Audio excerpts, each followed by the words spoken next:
pointing to the card.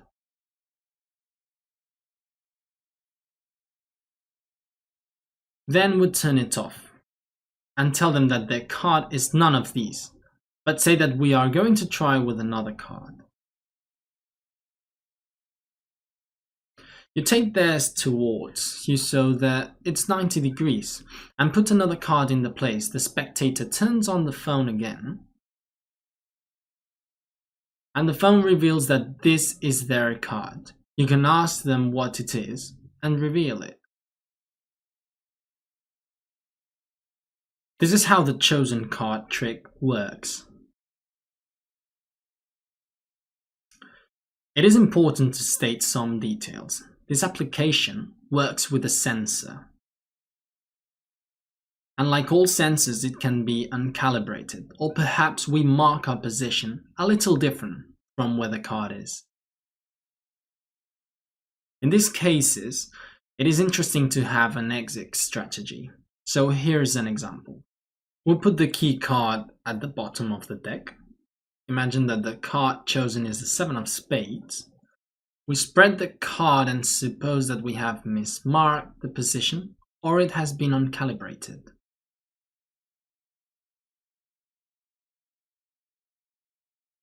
Now, I am going to mismark on purpose. I will now mark this position.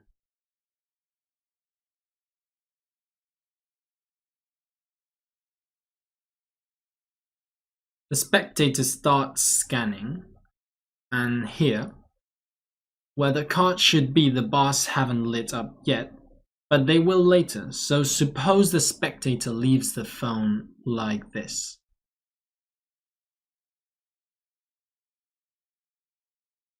In this case, what we have to do is move the phone back and play with the two imaginary lines to increase the range.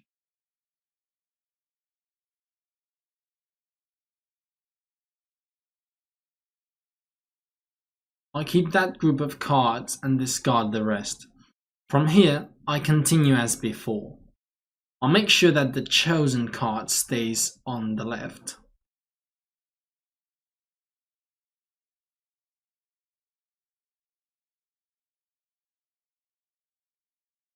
Then the spectator turns on the phone again and finds his card on the left. These kinds of details can help you if you have ever uncalibrated or mismarked the position. Here is another detail that can be interesting, especially if you work in restaurants where you don't have a large surface and you have to make a very small circular spread.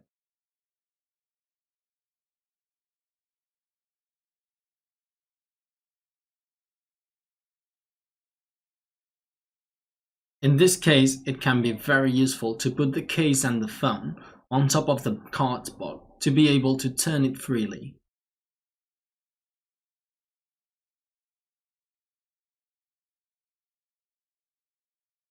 I have explained the key card control to speed things up, but it's not the one I actually use. I do the following. I have the key card about 2/3 from the top, just like I'm showing you.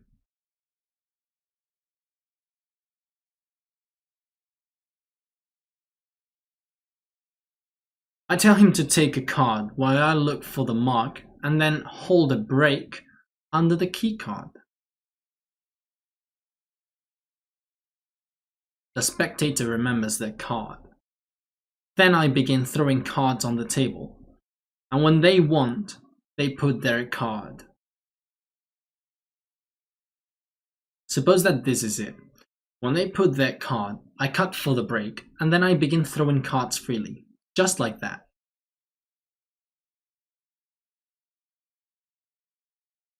This control has the advantage that it usually leaves the chosen card at the front of the spread, so that to mark the position, all I have to do is take the phone, touch it, and put it inside the spread.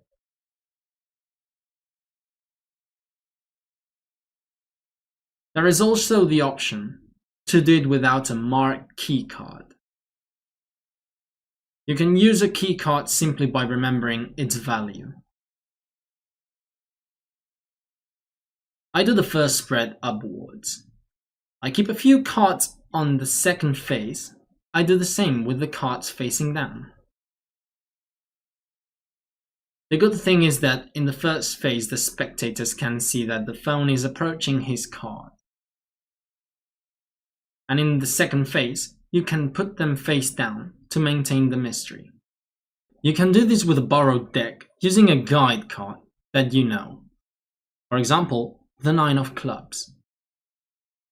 But you can also do it by knowing the card chosen by the spectator, because you forced the card, or because you secretly peeked at the card.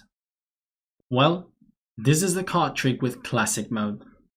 I hope you try it because it's very easy and people love it. In this video, we're going to explain how to calibrate the gyroscope of Finder. Most likely, you will never have to do it, but we explain it in case someone needs it. So the first thing is to know when the gyroscope is not calibrated. You need to calibrate when each turn you take accumulates a little error. I'll give you an example. If I put an object here, in front of it and save it, I see that it points to it correctly, but I realize with each turn that I take, a little error accumulates. Another lap and it accumulates more error. At this moment is when I have to calibrate the gyroscope. And to do so, I go to the menu, the secret menu. In the section calibrating the gyroscope, it's where it calibrates. I look for a surface to support. I press the start button and I turn clockwise. I lean back against the surface and tell him it's done. And at this moment, it has already been calibrated. Now, if I mark a target, it doesn't matter that it's more than one lap. That will always eliminate all the bars. I go to the menu, the secret menu. In the section calibrating the gyroscope, it's where it calibrates. I look for a surface to support. I press the start button and I turn clockwise. I lean back against the surface and tell him it's done. And at this moment, it has already been calibrated. Now, if I mark a target, it doesn't matter that it's more than one lap. That will always eliminate all the bars when I point this target again. Look, Carlos, here we have a danger detector, and I trust it so much that I am going to risk the only hand that I have left, only to let you enjoy yourself. Here we have 4 cups, and one of them contains a danger.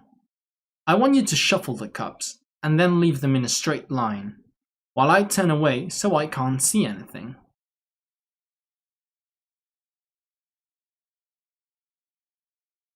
When you finish shuffling, let me know and I'll turn around.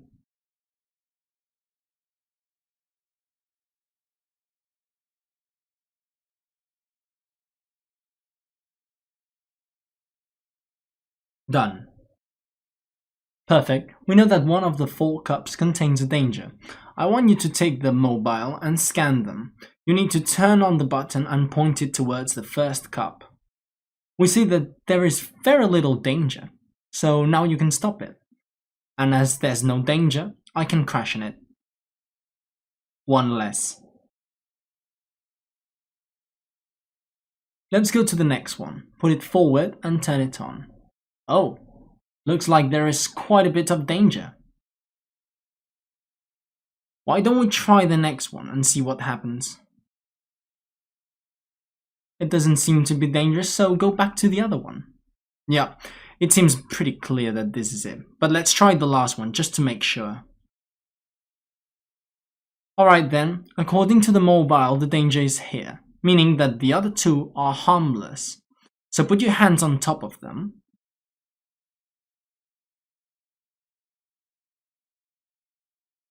And we are going to check it out.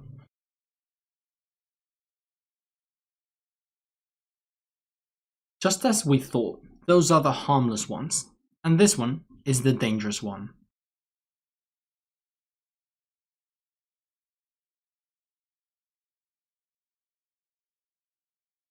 To access numeric mode, we need to tap to the right of the power button.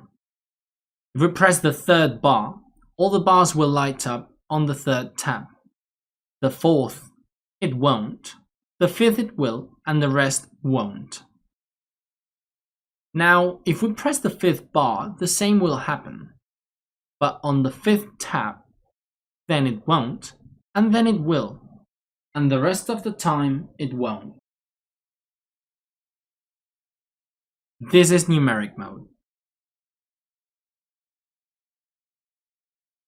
Alright then, now let's talk about the numeric mode. The biggest difference about this mode to the classic mode is that in this mode, either all the bars light up or none at all. It isn't continuous, which means it works well for yes or no tricks. The first thing that we need to know is how to access the mode. For that you need to touch to the right of the power button, and after you press it, you are in the mode. Once you're in, you have to select how many times you want to turn it on before all the bars light up. For this we use these bars, 12 of them, separated into groups of 3, so you can count them faster. Then I have to select the one that interests me. For example, if I want them to light up the third time, I turn it on. Then I have to touch the third bar. When I turn it on for the third time, all the bars will light up. Later the mobile will be left with one more touch to power button when only one bar will light up. And after this, all the bars will light up after the next touch to power button. Here's another example. I reset the mode by touching to the right of the power button. I touch the fourth bar. When I power up for the fourth time, all the bars will light up.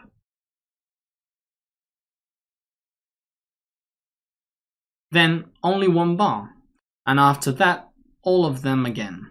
After this, you can continue trying to see that all the bars won't light up again. The touch needs to be done in secret.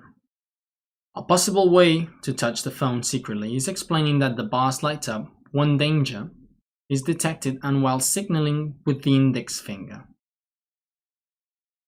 Touch the bar that interests you with your middle finger.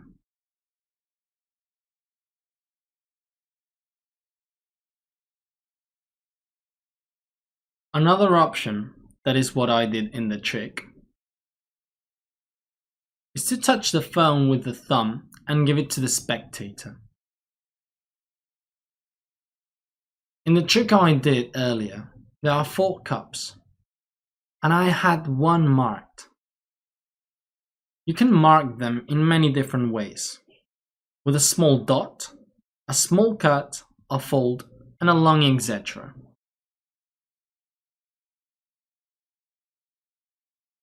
You will see that many times these types of cups already have marks. They have a different number on each one.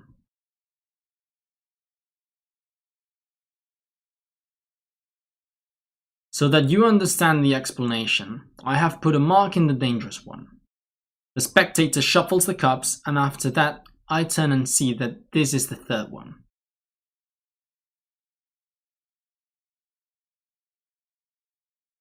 I say the third because I suppose the spectator will scan from the left to the right, like when they read.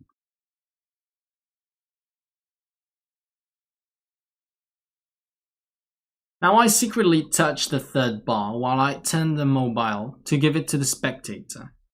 The spectator turns it on, pointing at the first cup, and nothing happens. Next they point to the second, and nothing happens. On the third one, all the bars light up. Next, they can try on a different cup, as only one bar will light up. And finally, they can return to the third cup, and all the bars will light up. You need to remember that all the bars will light up on the number you have selected, and that number plus 2. Crush the cups, and show them you have found the danger. This is a simple example, but an extremely fun one. You can also apply this to other things, such as cards. An easy thing could be to force a card, but this card needs to be marked so you can find it. In such way, the spectator can mix the cards in a small group of cards and then spread them. Once spread, you should be able to see that the card is in the 5th position, so then I must secretly press the 5th bar and give the phone to the spectator. Now I ask to start naming the cards so that they can see. But when their card arrives, he has to invent it and name another one. In this case, he says to me, the 5 of clubs. When I press the power, only 1 bar lights up, so it's not a lie. Then I show them the next one and say, the king of spades. Next, the 9 of clubs. Then the king of clubs, and nothing happens. But now theirs is coming. The spectator names another card. For example, the 3 of spades, and when they press the power, all the bars light up because it has detected a lie. You will see that this is another simple example, but it works very well. This method applies to many different tricks. Sometimes I do the trick with 4 white balls and 1 black ball inside a bag, and each of the spectator starts taking a ball. I communicate to the phone who has the black ball, and another spectator scans the other people until they find who has the black ball. You will see how this mode is easy to use and that you can adapt it to any routine. Okay, Cherry, now we are going to do a psychological experiment, and for this I will ask you to write the initials of a dead person here.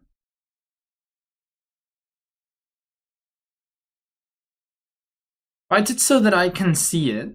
Then in the other papers, write the initials of people that are alive, so that there is only one with the initials of a dead person. When you have finished, fold them inwards and mix them so that not even you know where the dead person is. I have this app that can find the dead. If I put a paper in front and all the lights turn up, it means that there is the dead person. If only 1 bar lights up, then the person is alive. Okay, here we have all the papers in a line so that you can begin choosing.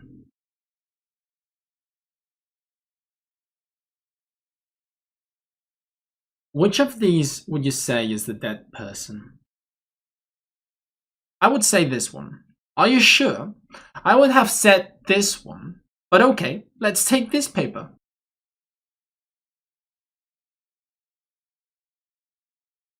Put it out in front and you can turn it on. Only 1 bar has lit up, so the person is alive. Let's try with mine. Again, we place it in front and you turn it on. And another time, it says the person is alive. This is what it's about, trying until all the bars light up. Then we will have found the dead person.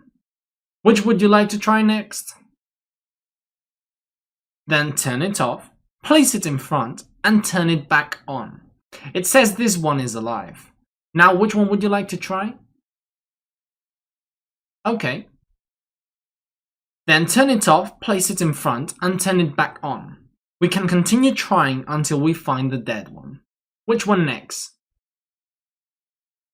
Are you sure? It's totally free, so place it in front and turn it back on. All the bars are alight, which means that this is the dead person. We are going to test something. Turn it off, let's place the last one. Turn it on. And it says no. Turn it off again, please. Turn it on. And we see that this one is the dead one. Let us try the final test. Turn it off. We can place all the other ones in front and turn it on again.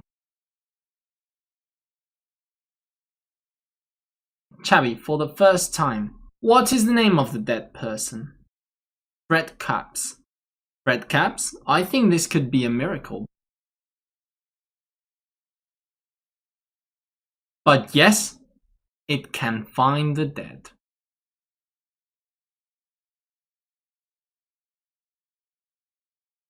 Now we are going to explain hands-free mode. You can enter in hands-free mode the same way as numeric mode, tapping on the right-hand side of the power button. Now we are in hands-free mode. If I press a bar, numeric mode would start.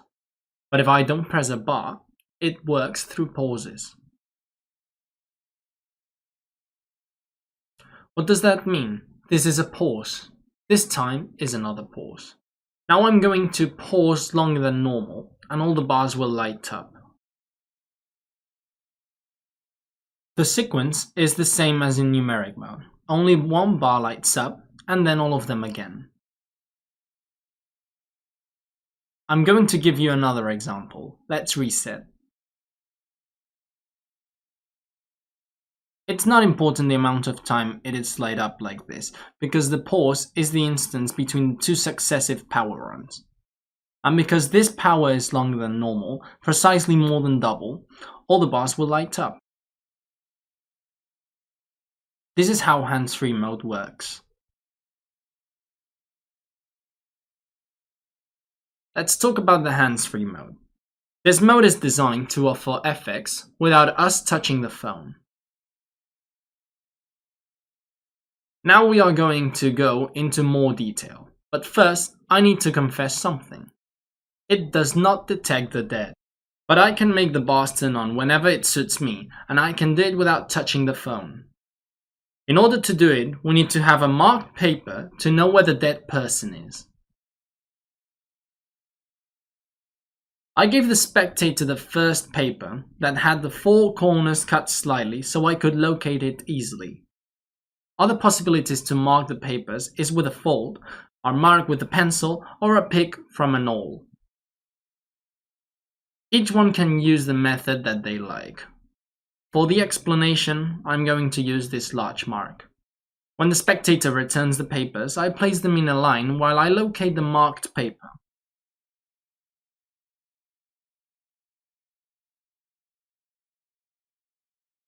Now I know where the dead person is, and I have to communicate this to the phone. The first thing to do is enter in the mode.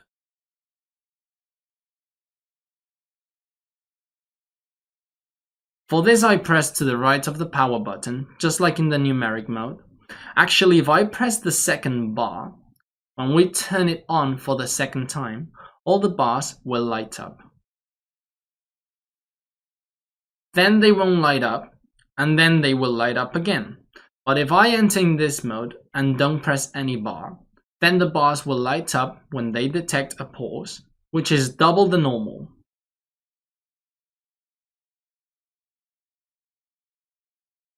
Here's an example. I enter in the mode and don't press any bar. I put a paper in front of us and I turn it on. Now, it isn't important the time that it is turned on, but when I turn it off, a stopwatch will begin to measure the time that is switched off. 1, 2. That is 2 seconds. I repeat a different case. 1, 2. That is 2 seconds turned off. Another paper. 1, 2. That is 2 seconds turned off. If I now wait 1, 2, 3, 4 seconds, which is double the time, all the bars will light up. The next time they won't light up, but the time after they will, just like in the numeric mode. This is the function of the hands-free mode. We are going to do another example with distinct pauses. When we turn it off, start to count.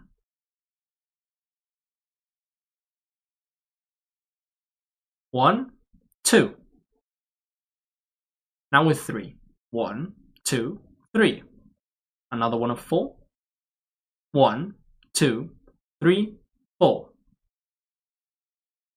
At this moment, the average of 2, 3, and 4 seconds is 3, which means that if I pause for 6 seconds or more, bars 1, 2, 3, 4, 5, 6 will all light up. Now I have paid for more than double the habitual time. All the bars will light up, and the next time only one bar will light up. Then after that, all the bars will light up again. Let's have a look at some important things to have in mind. First of all, to do the average, I need to scan at least 2 papers to have at least one pause between turning it on twice.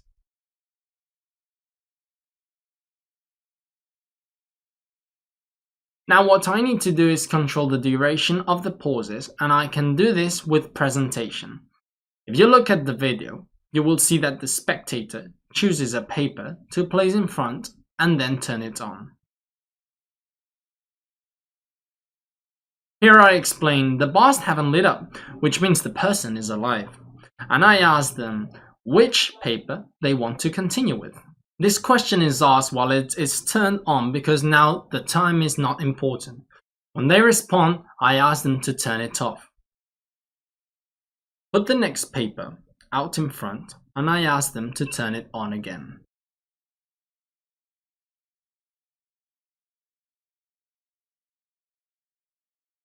I always ask before which one they want to continue with because this way I can control the length of the pause. It is important to be vigilant, not to take short pauses. If the pauses are short, it becomes really easy that all the bars will light up with any pause which is only a bit longer.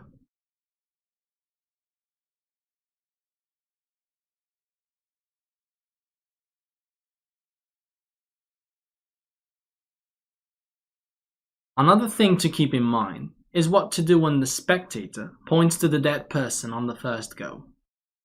It doesn't matter how long you wait, it isn't going to light up. We can solve this in two ways. One possibility is to take advantage on the fact we are in numeric mode and secretly press the first bar while you signal the bars. Explain that is the dead person detector. Another possibility is to solve it when the presentation. If you remember in the video, I say, which do you think is the dead one? Supposing they point to the dead person.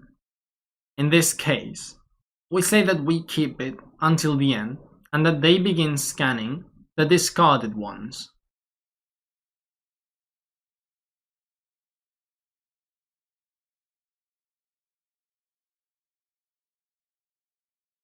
The spectator scans these papers and sees that the bars don't light up.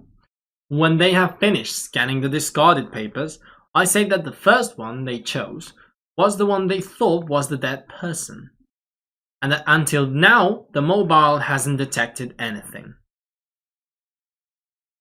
Then you say that you want them to scan the paper they first chose. When they begin to scan, due to the fact a long pause has passed, all the bars will light up. Now let's see what we need to do if at first the dead person is not signaled. I ask, which do you think is the dead one? When they choose one that is not the dead one, I ask, are you sure? I would have said this one, and I choose one that is not the dead person. I do this to assure myself that the dead person isn't the first nor the second paper, so that I can have an average. First, you try with the one the spectator chose, then with yours, and neither of them is the dead person, so from here, you continue to scan in the order decided by the spectator.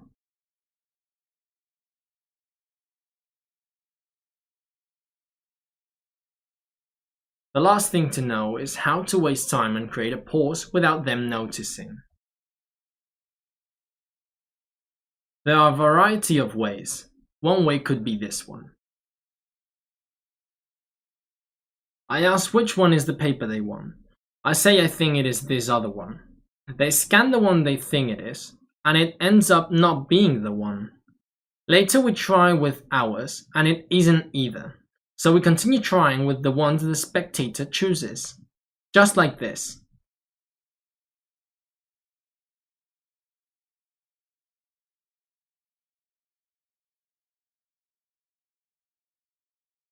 Each time they try one, I ask them if they want to change while the app is still turned on.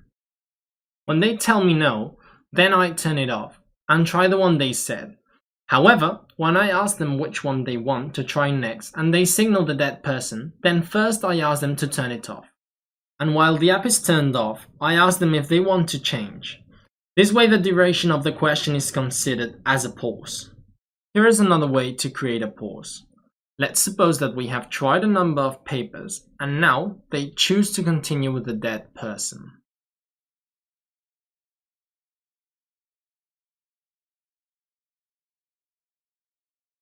I turn off the phone, I pretend I'm wrong, and grab a different paper from the one they choose. The spectator corrects me, I apologize, and then take the one they said.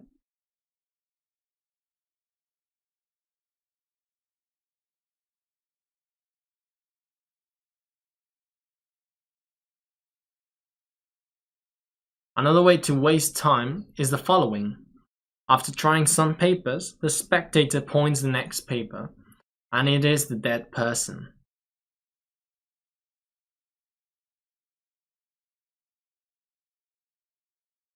Then before scanning, you grab the previous ones and put them away, saying that you don't want any interference. This will create a pause long enough that all the bars will light up.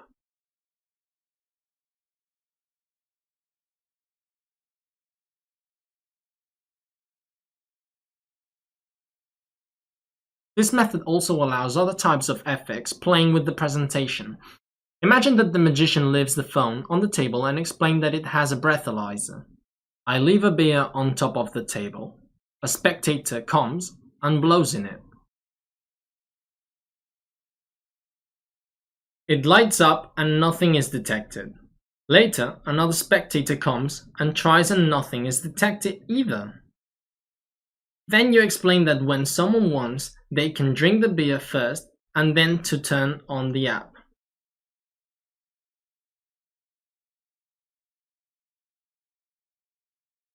This way, one by one, people start trying and nothing is detected. But suddenly a spectator, before turning on the app, decides to drink the beer.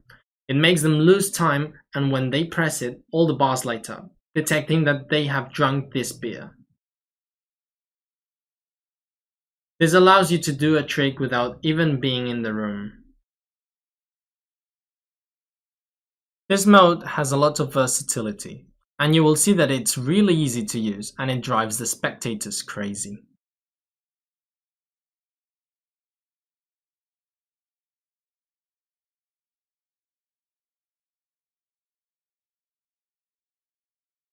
Look, Chavi, here we have this application that has the capacity to locate credit cards. Now, we are going to ask each spectator to put their credit card inside an envelope, close them, and mix them.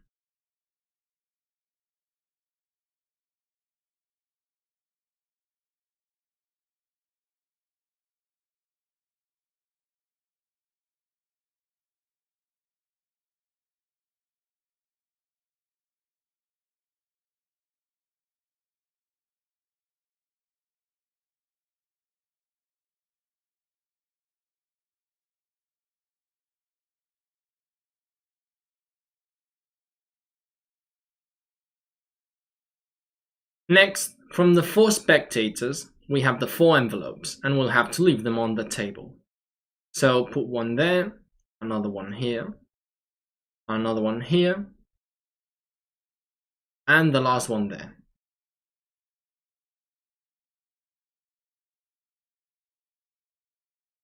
We are going to put a phone in the middle, then the spectators are going to start attempting to locate their credit card. The first spectator would come and they would turn on the phone. Now I am turning it on, but in reality the spectator would do it. They turn it on and then start turning. The mobile indicates that it should be their credit card.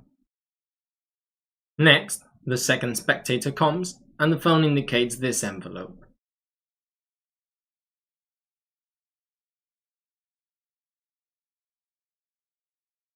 Then the third spectator comes and indicates.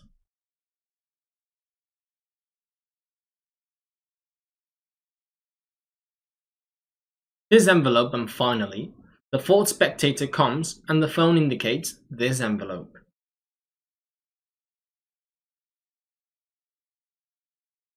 What would be amazing is if this mobile had found each spectator their credit card, red with red, blue with blue, green with green, and yellow with yellow.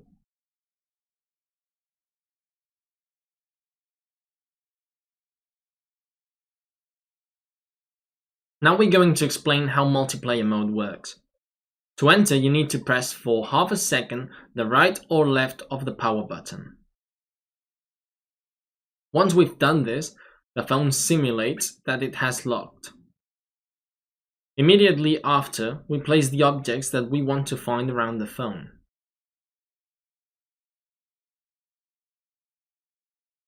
Now we introduce the code clockwise. 4, 1, 2, 3. 4, 1, 2, 3. And then it will begin locating them in order. First it will locate number 1, then it will locate number 2, then number 3, and then it will locate number 4.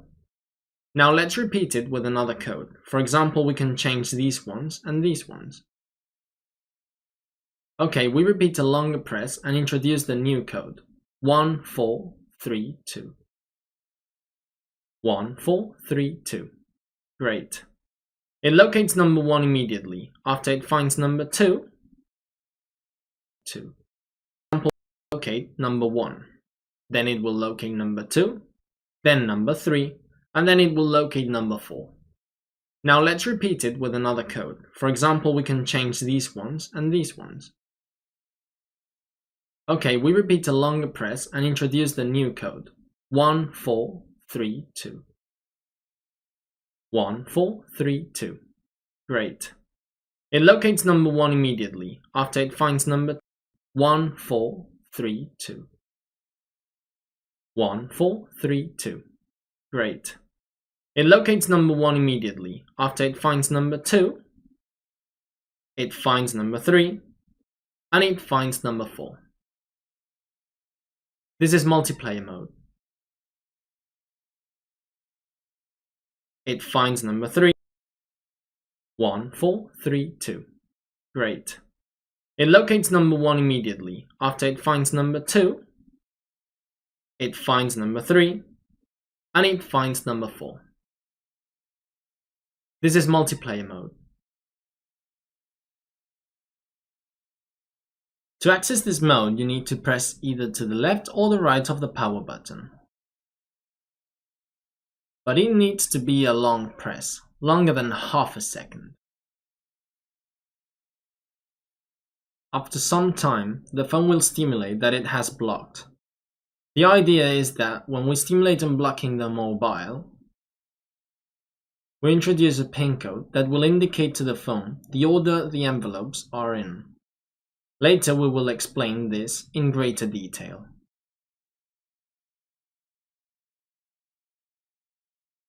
We need 4 spectators, which in the case will be these 4 reindeers, and which we have numbered 1 to 4 so that you understand better.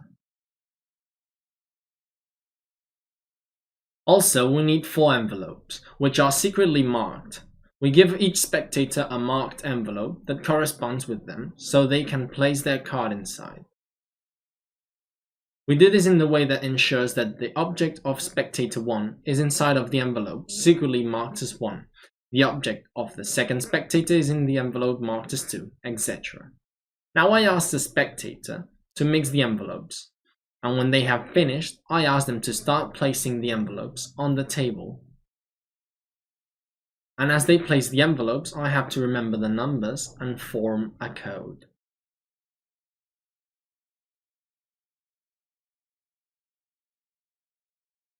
For example, in this case, they place an envelope here. I search for the secret mark 1, then they place another envelope and I remember it's number 3. I do the same with the next one 2 and the last one 4. This means that the code I use to unblock the phone is 1324. I touch the screen and write this code.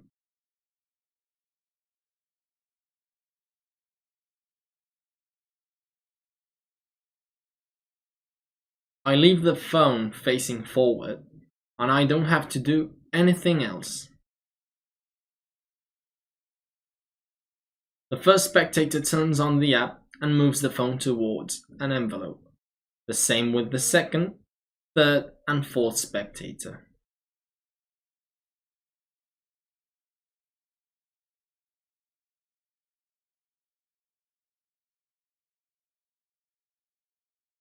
The only important thing is to ask the spectators in the same order that I gave out the envelopes. Now let's take a look at another example. Let's suppose that after the envelopes have been mixed, they end up like this. I do a long click to enter the mode, and when the app simulates that the phone is blocked, I touch the screen and introduce the code that in this case is 3142. Remember that it is important to have the phone facing forward. When you turn it on the first time, it will look for the first envelope.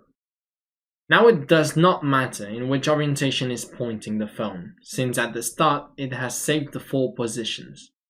Even though the phone has moved, when you turn it on, it will look for the second envelope. Now the same despite it moving, when you turn it on, it will look for the third envelope. And finally, the mobile will look for the 4th envelope. Here is the last example. Supposing that the envelopes have stayed like this, meaning that the code we need to enter would be 1432. And if I change this envelope, the code would be 1234. This mode allows 4 spectators and to locate 4 objects. But you can do tricks without 4 spectators. Let's suppose that in this envelope there is money, and in the others, your business cards.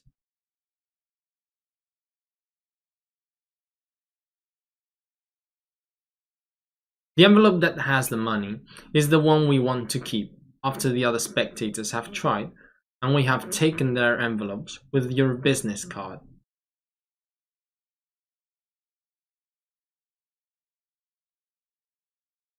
If I want to end up with this envelope, and I am going to be the last one to search, it needs to be as if this envelope was a 4. In this way, I have to put a code that in this position has a 4. In this case, when I unblock the phone, I put an indifferent number, for example, 1.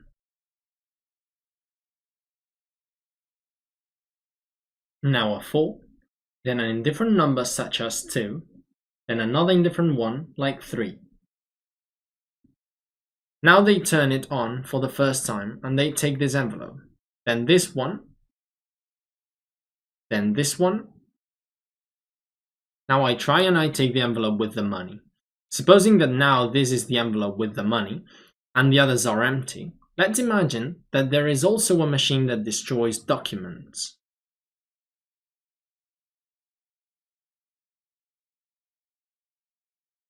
The envelope with the money always needs to be considered as number 4.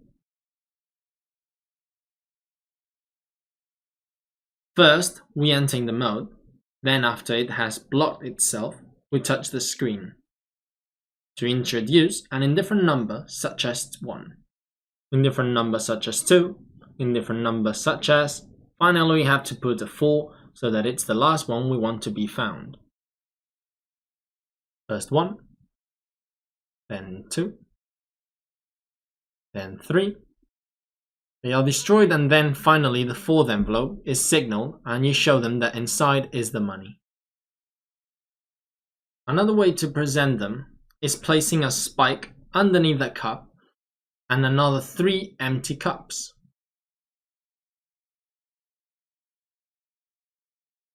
The same as before, we enter in the mode and I begin by putting in a 4.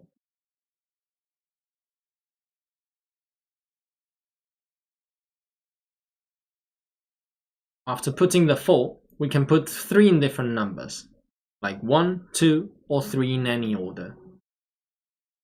Each time the finder is turned on by a spectator, it points a cup and crushes it. When you arrive at the last one, you reveal that is where the spike is. This mode is really interesting, because to the audience it seems impossible that a phone can find one thing after the other, without the magician even coming closer. A really fun way of presenting when there are 4 couples is asking for the guy's credit cards, and it being their partners who find them.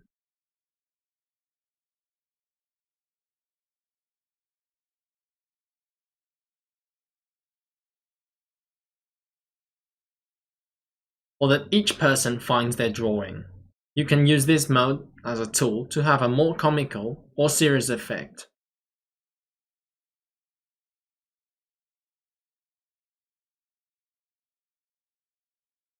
Last but not least, it is important to know that we have added an option in the menu that allows you to configure the time that passes before the phone blocking simulation.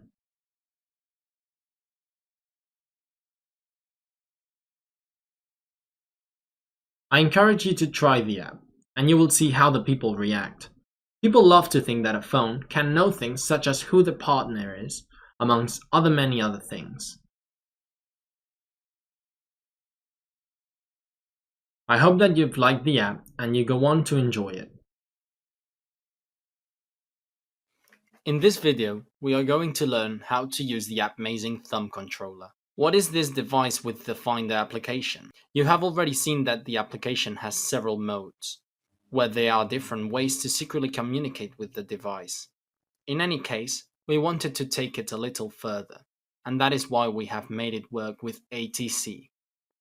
In case you don't know, the ATC is a device that we have designed to be able to control the applications from a distance. This allows you to do all the tricks without having to touch the phone at any time, making the application even more versatile. It also allows you to make other tricks that until now were impossible. So let's see how it works. The first thing we have to do to use the ATC is to link it in the Finder application. This process only needs to be done the first time, and for this, we first turn on the ATC and Bluetooth on the phone. Now we can enter Finder and go to the secret menu. First of all, Bluetooth has to be enabled. If this is turned off, I turn it on like this and go to the device management to make the link. I give it a scan to look for the ATC, Amazing comes out. I select it, I accept it, and I wait for it to link. Now it appears in green.